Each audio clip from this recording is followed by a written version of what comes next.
Okay, so today on the lounge we've got Andrew from Algo House, creator of Algo House. Welcome to Nocturne's podcast. Thanks so much, Jet. Great to Yeah, be here. it's good to have you on. So for anyone that doesn't know Algo House, do you want to just give a quick breakdown of what it is and what it's about? Yeah, sure. So Algo House is the kind of a group of NFT collections that are meant to elevate the kind of creators on Algorand, ecosystem members, the kind of everyday community members who kind of just put their energy into Algorand, as well as our leadership on Algo. So the purpose originally was kind of make a parody of some superheroes, because really Algo is kind of like a lot of the community members' vision of a superhero. They're the ones they're gonna bring us to Valhalla when it comes to making a bank. Um, so yeah, that was kind of the original vision, and it's just grown and grown so much into the scope of what we're able to do and what we're aiming to deliver for the community.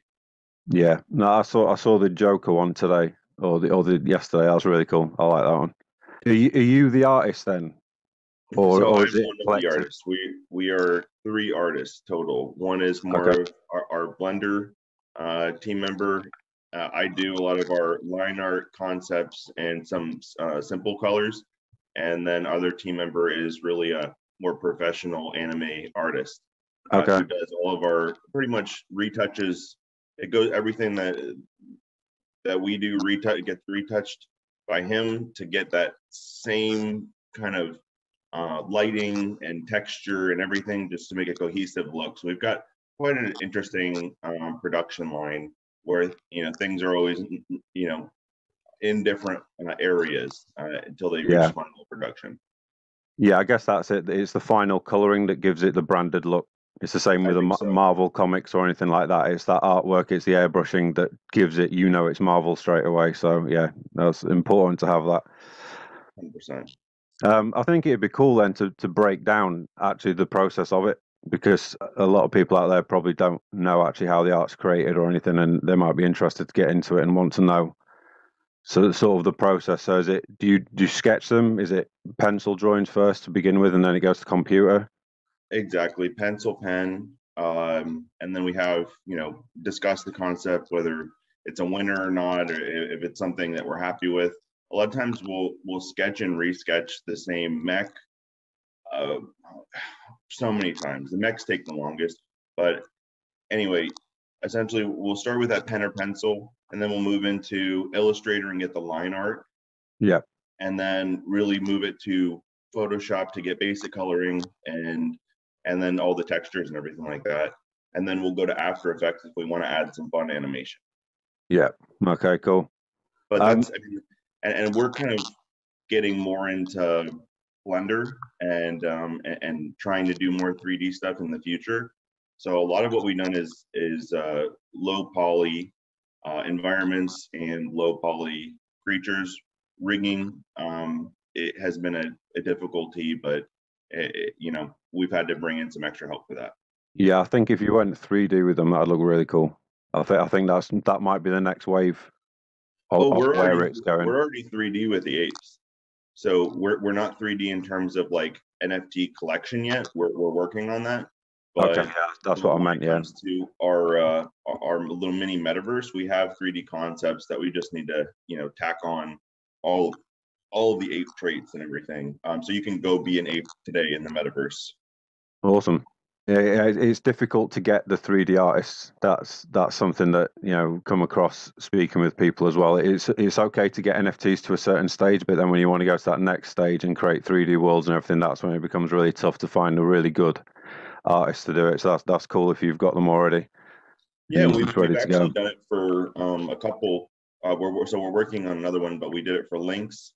Created their 3D world and their 3D character, and rigged it and everything, so it's fully functional in our mini metaverse, which is a platform, DJ3D.io.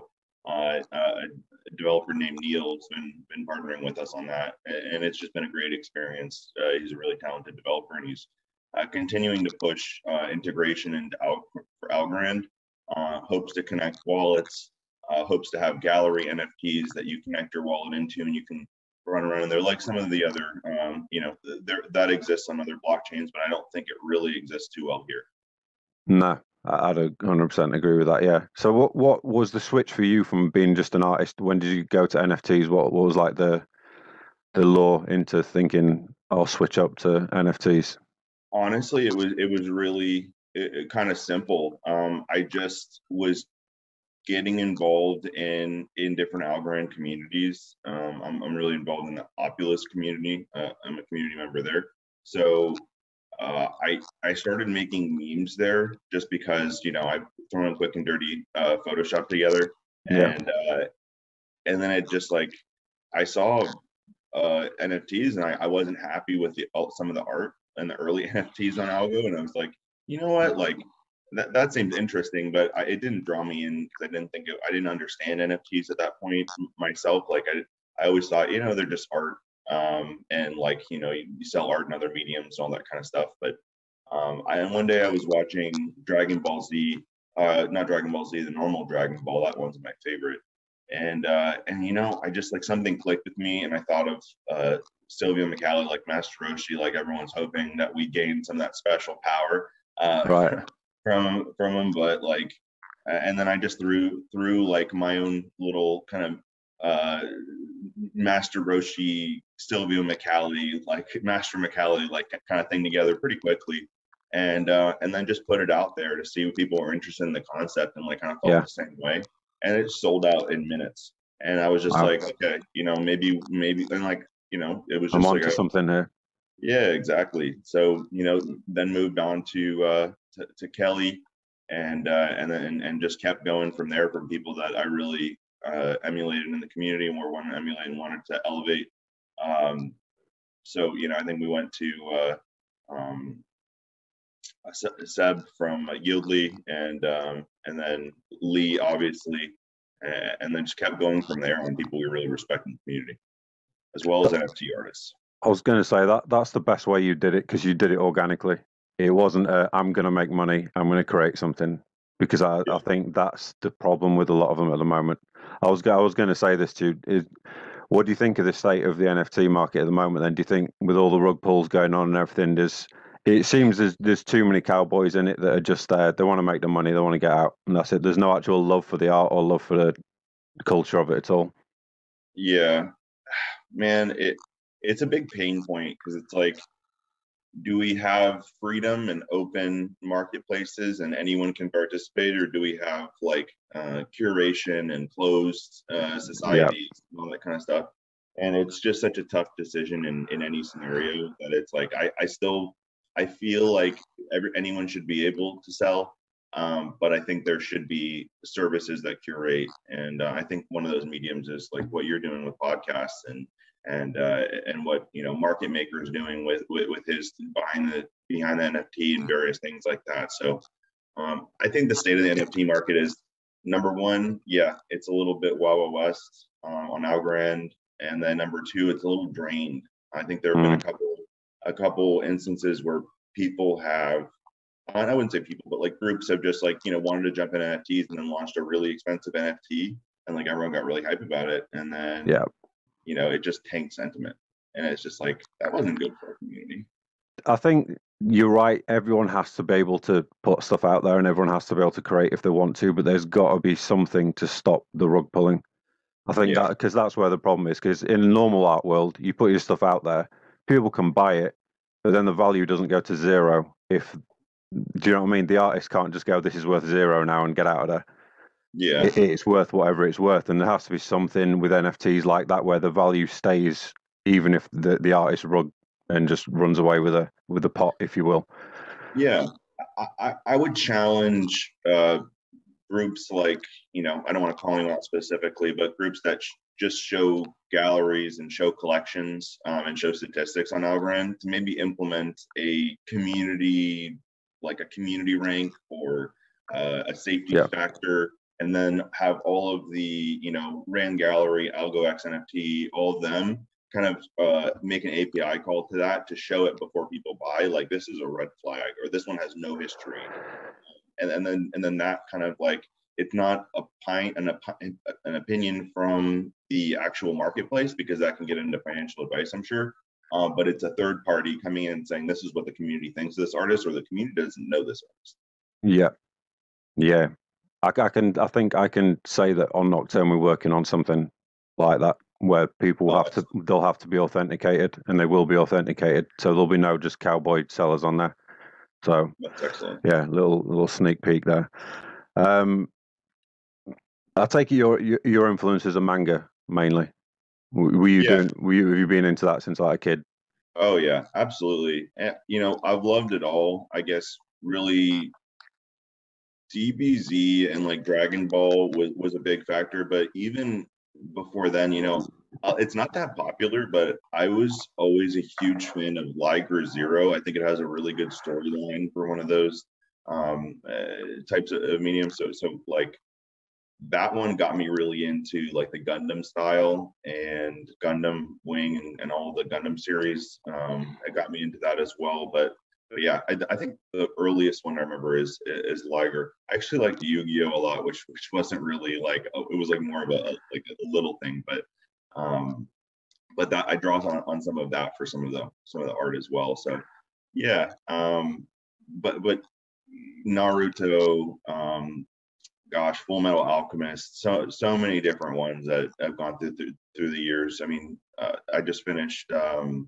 last season of One Punch Man. I love that series. I was watching that with my friend last year. Actually, it was our like thing for summer. We just suddenly got into it, and we just watched it like every day. It was just like it just became a thing, doing the One Punch thing to each other all the time. It was just funny. Yeah, I grew up on it. My era is a bit before that. I'm like Vampire Hunter D, like Akira, Ghost in the Shell, all that. That's like all the stuff that I sort of came up on. Yeah, it's just I don't know. It's great to make your own. Like I've done a lot of deviant art as well, and it's just fun. It's awesome to be able to bring that, something that's not as applicable, or had a great time where drawing that stuff wasn't bringing any interest. To now where it's a great thing and everyone really appreciates the feeling behind it.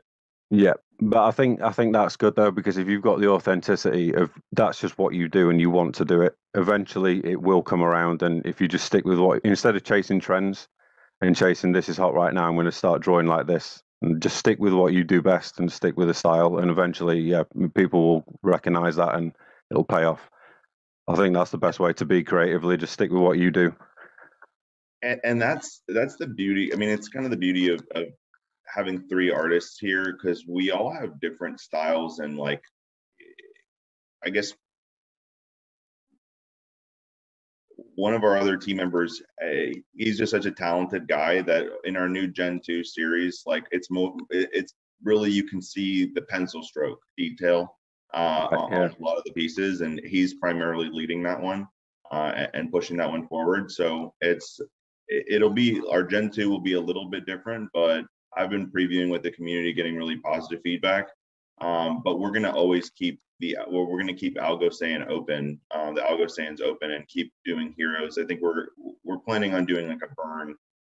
So essentially, like once we get to 750 Algo Saiyans, we'll buy back and burn to create a new one. You know what I mean? Right. Okay. In short, I'm saying we're gonna stick with that art, but we also are going to keep expanding to 3D, keep expanding to step ups in art for Gen 2 to keep it interesting for the community and much more variable. So yeah. Right. So I wanted to ask you, Opulus. I saw that on obviously your stuff. How did that come about then? How did you get involved with working with them and doing stuff with them? It was just something that I saw getting built on Algorand that I really believed in from the get-go. I looked into Lee and what he had built in his history, looked into his story, and actually laughed at some of the pictures of him when he was like just starting out. I don't know if you've seen him, but he looks a little dorky. It's hilarious. Yeah. But yeah, so I just really believed in it, and when I kind of believe in something and get into it, I have that addictive personality that I just have to kind of go all in. Yeah. And just started being really active speaking with the guys, and that was a relatively small community starting out, and then got pulled into the community membership group, and then just started tackling objectives, tackling meme creation, tackling a lot of different design pieces, and then just did anything I could to help the team. So it's really just a passion project. Do you like the audio NFT, sort of the way that's going? Do you think there's a lot of potential in that sort of stuff? I sure do. I really love the concept of, I don't know if it's decentralization, but like kind of anti-monopoly, like pulling away from all of the major music records who kind of like, what happened to Taylor Swift and everything like that, Yeah. where she just barely gets any of her royalties. And like so many other artists have been taking advantage of, and maybe not taking advantage of, maybe like they didn't understand the deal, or whatever, wanted to start them in the beginning and weren't careful enough. But that shouldn't happen. I just think that like what he's doing is kind of our next step to like making it so an artist can have like grow an organic following, get finance, get everything that they need so they can grow independently. And then instead of it being left to the music companies to do good in the world, maybe it's actually let up to those individuals to kind of grow their own communities, do their own things, maybe some ESG type stuff. Yeah, no, definitely. I did a chat the other week with my friend who's running NFT music sort of things at the moment, and he made a lot of good points about it. Just puts it back in the creator's hands, and the artist's hands, and like you say, it just takes away the monopoly of these music labels and stuff being able to take 70% of your money. If you can generate your own following revenue streams by creating your own music, that's the perfect way to be. Whether we'll see a completely decentralized like Spotify and stuff, I'm not sure. I don't know if we're quite there yet, but it's going in the right way, and that's probably one of the most exciting spaces for me with NFTs. I love the music side of it. So I love the lending and the ownership aspects to it. Like both of those are such interesting options. So you can collateralize your actual Spotify and streaming services revenue, and then have that go directly to your lendees. Like that's amazing. And then the actual royalty ownership is amazing in itself. I just feel like those two options are awesome for the consumer. And I just think it's going to grow. If you own a part of a song, like that creates not only an investor but a marketer, a grassroots marketer, because you're going to play that to all your friends. Say, I own this song, and that's going to be part of your playlist forever now. Yeah, definitely. It breaks music down into different categories. Or there's so many ways you can just take snippets of it now and monetize the individual little snippets. You can even just say, I own this sample. You can make that sample an NFT. People can buy that. They can lend that. They could lend you the sample to use for their stuff. This is what I love about the crypto space. It just opens up the possibilities of just so many macro things within the whole big picture. Same with the art. It's not just drawing and selling a picture anymore. You can literally monetize so many different aspects of that picture and the way it's put out there and marketed. And I just find that fascinating. Like my mind's just constantly ticking over. Like, what's a new way we could do this, or how could we look at this in a different way and stuff. So, yeah, it's fascinating to me. I love all this sort of stuff. So, me too. Yeah, it seems like you have a similar sort of passion for it, which is good. Oh, absolutely. I want to see the people with talent rise up and be able to make changes in the world. And like I love how we're seeing that like in a microcosm on Algorand. Like our team has the Kiva Fund, where we're trying to fund underserved, underbanked third world entrepreneurs. Go on has got the amazing tree fund that has been just so successful, and Algorillas is doing a great job with their ESG as well. And it's just great to see the creators really trying to make an impact, giving back. Yeah, no, I completely agree. It's pretty exciting space at the moment. I saw Margaret Purse NFT that you created. That's pretty special. How did that come about? Yeah, just had had a conversation with her over Zoom, and just chatted with her. And, Did you know her before, or did they approach you, or how did that bit work? oh yeah, they approached me. So Okay. Wow, you know, that's good. Out of everyone on every chain, it's like I want this guy. That's a cool thing. there's likely some correlation between Algorand and Gotham Beast, Gotham sponsorship and all that. But I think I was happy that they picked me, Yeah, and that like we were able to get on a call and talk through her attitude and what she wanted in her NFT, and how she wanted to be perceived and all that kind of stuff. And it was just awesome. I will say that it took many iterations, right. many Yeah. iterations to get it right. But that's part of the beauty, you gotta, want to be perfect. Do you find though that when you have to create a specific thing, it takes you a lot longer because you need to get it right for someone else. Whereas when you're creating your own stuff, you're free to just do whatever you want, and you're happy with it quicker. When it's for Yeah, someone else, it has to be it has to look exactly right, and it kind of takes yeah, a bit longer to do. that's 100% right. And honestly, women are harder to do. So it's like, Yeah, probably. Yeah, I actually agree with that. Yeah, because like with guys, or like, humanoid creatures, it's, big muscles, great, yeah, no problem. Or like cool suit, like outfit, all that, it's no problem. But like, you have to really take a lot of proportions into consideration when you're drawing a woman. And yeah, it's challenging, but it took a while. But I think we came to a really awesome badass, almost like Laura Croft type look. mm, uh yeah, and I really just loved it. And she wanted the 100%. That's kind of her vibe. Like the bat signal, kind of like, I yeah. don't know, calling for the next goal or something like that. Like we're in trouble. I thought it was a great experience, but it was definitely, it's a challenge, to do it on demand versus completely organic. Yeah, I think you're right about the drawing men and women thing. I think you can draw a man badly and it still look all right. But if you draw a Yeah. woman badly, it just looks completely fucked. It's just wrong. Like yeah, you're right. I never really thought about that, to be honest. You're right. Yeah, that's interesting. Are you going to be doing any more then? You, or So can you not say? Or yeah, for right now, I'm not going to say, but there are some really interesting things coming down the pipeline. I guess upcoming people then that look up to you and look up to people in the space, what would you say to them now if they wanted to get into NFTs? What's like the main thing they should take and stick to as a principle? I would say get involved in the community first. Right. Um, you know, if you're already a member of the community, you have the connections.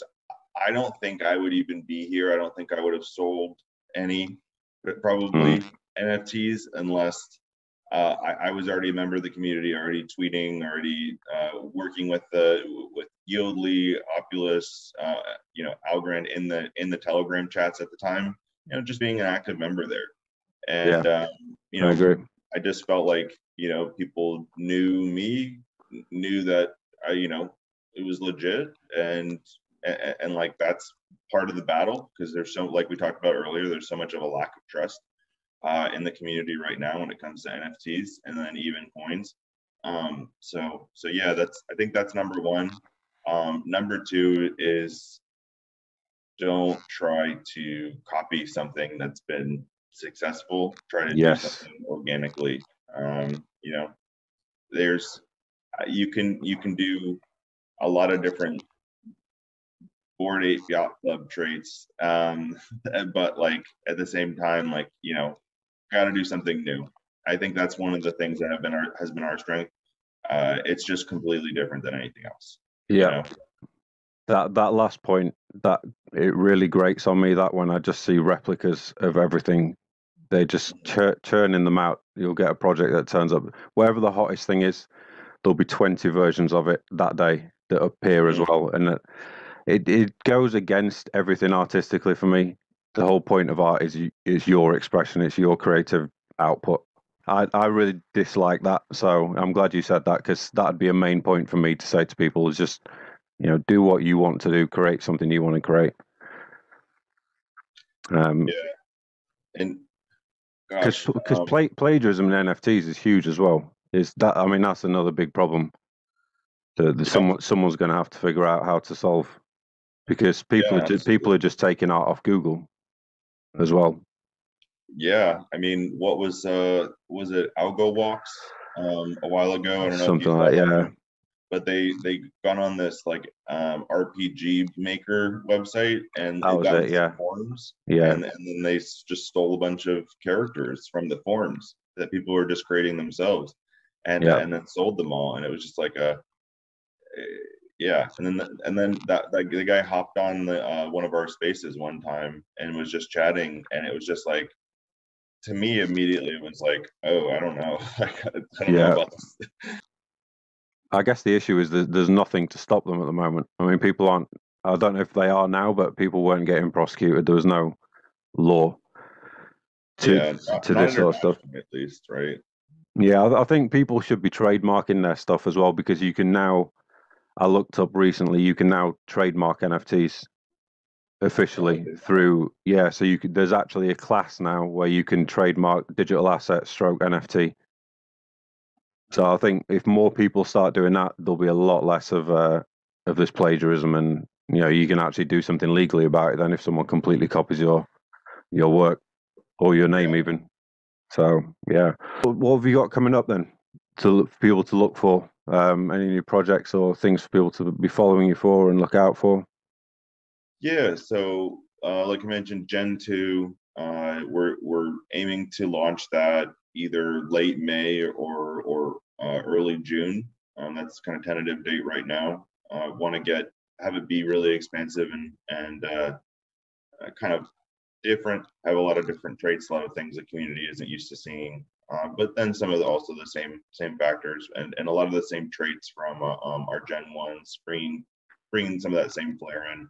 Um, we're launching a new website to make sure we've got great merch and just an updated kind of feel and look to the brand of Algo Yeah, House and some independent projects. I can't really say at this point, but yeah, that's fine. some cool, really cool, larger projects that are I think are going to surprise a lot of people. And then we're going to also continue building in our metaverse and try to also expand to a VR metaverse. Wow. Okay. Right now we're in just 3D. Essentially, you're the third person 3D character that jumps around and finds objectives in a map. Really want to get to a point where we were able to get into the metaverse VR. We've got the means to create the characters. It's just about finding the right platform and making an engaging, fun game that actually works. So I'm kind of holding my breath a little bit for Yieldly a little bit. I want to see what Yieldly comes out with for their metaverse. I I really hope it's great. The demo is supposed to come out next month. Okay. But I'm excited. So What? yeah, that's a little bit about what we've got coming up. Yeah, it's amazing. What are your thoughts on metaverse stuff then at the moment? Is it something you're big into, and that's sort of your future? You see it for Algo House? Yeah, I really wanted to be a pioneer in that area for Algorand. And like, one of the first projects that actually has a 3D character, a 3D map that represents their brand, and then try to build that for other NFT artists so they all of these maps can combine into one kind of Algorand community. The vision is to have a community room that essentially like we have a big screen and maybe Kelly or Stacy or anyone's up there giving the community a talk or a presentation, maybe Sylvia even, and everyone's in that room enjoying themselves, all that kind of stuff, chatting while being able to hear it. And then you kind of have rooms in the background, and you can actually go into the room, and it's actually an NFT artist's own personal metaverse world. So that's Amazing. kind of the Yeah. vision right now, and it's looking like that'll be possible at the end of Q2. Oh wow. Okay. So Soon to then. actually move from room to room, maintaining the same character and everything like that. So Neil said wallet connect at end of Q3 to hopefully connect and get galleries up in the rooms. He's got a great project going there. So yeah, that's kind of what I want to get everyone in the metaverse instead of on Twitter Spaces or in conjunction with Twitter Spaces. We're all seeing each other's NFTs and utilizing them more, and saying all that kind of stuff that you'd see in The Sims or any other game like that. Wow, that's amazing. How long have you been working on that then? That must have been in the background for a year or so or more. Or no? We've been working on it for probably since was it December? Probably December. Wow, quick. You moved quick. Yeah, well, I got to give a lot of the credit to Neil. He's the developer behind it. He's this is his platform. He's just being a great collaborator, and we're working together. And he's open to working with other NFT artists. So I really encourage everyone to reach out to at Neil Mango if they're interested in getting involved in the metaverse and building on the Algo metaverse. And he's really a really awesome partner. Amazing. Yeah, send the link over, and I'll put it in the description for the video, and anything else as well that you want in there, link wise, send it over, and I'll make sure that's in the marketing. Absolutely. As well. I want to give a big shout out to Rand Gallery and Chris over there. He was able to create a special secret shop to be able to actually find you integrate these links into the metaverse maps, and then can kind of walk into a special area, and it opens up this link to a shop to kind of win the ability to buy this character if you find it in the metaverse. Amazing. So, yeah. It's really kind of a trifecta of us building, Rand providing the transaction functionality, and Neil providing the overall platform and physics and everything and hosting. Sounds good. Well, listen, really appreciate you coming on. I think we've covered everything we wanted to cover our end. Unless there's anything you want to get out there, anything you want to tell the people, or do you think we've covered it all? I think we covered it all. I had a great time chatting with you. I think this was a great conversation. I really enjoyed it. We'd love to come back. No, definitely. I'd like to chat with you more about sort of art. Perfect. Yeah. Thank you for being on. Absolutely. Thank you. Appreciate it, man. Have a good day. You too. Bye now.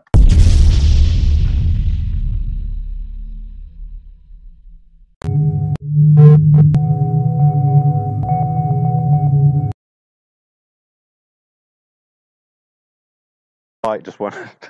My light just broke. I'm just going to see what's wrong with it. I love that background there, by the way. It's cool, man. It's basically my collection of Rick and Morty toys and whatever else.